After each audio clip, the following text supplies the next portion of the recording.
As I was praying this morning, the Lord reminded me of how He can take the biggest obstacles that we face and turn them into an opportunity to grow our faith.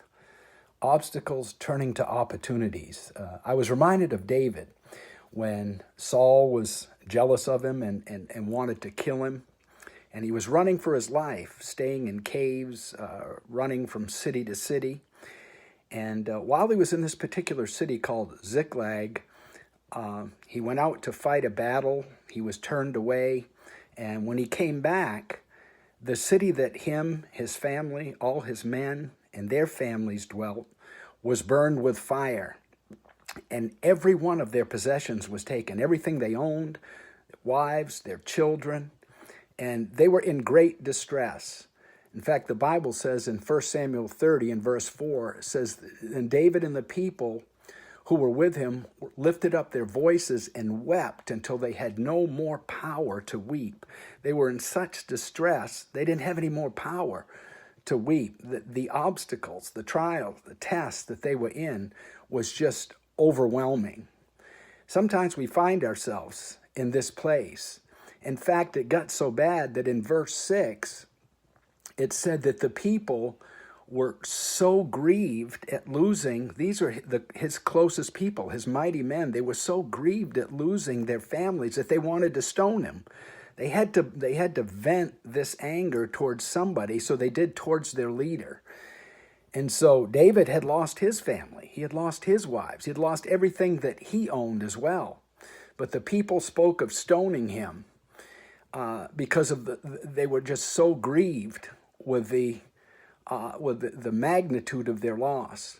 But the Bible says something interesting. It said David strengthened himself in the Lord. He had no place else to go, nobody else to talk to.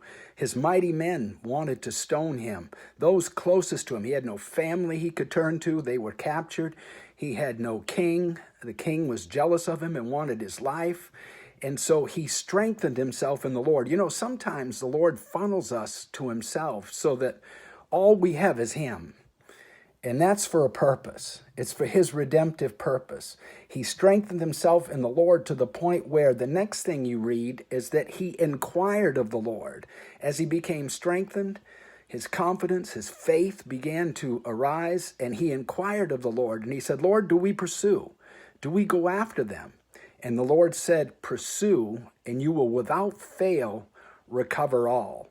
And if you've read this account in 1 Samuel 30, you know that they not only recovered everything that was taken, including their family, their children, all their possessions, but all the spoils from the other cities that were taken by the Amalekites, they got that spoil as well.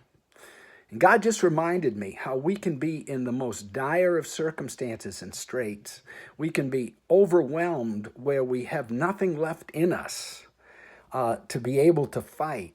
But God can strengthen us. We can go to him when there's nothing else left, and God will strengthen us. And then we can begin to hear from him, the progress of strength, turning to inquiring of the Lord, turning to a recovering of all that has been stolen.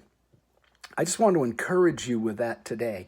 Let your obstacles become opportunities to grow your faith, to have a fresh God encounter, and to see his miraculous power work in your heart and in your life.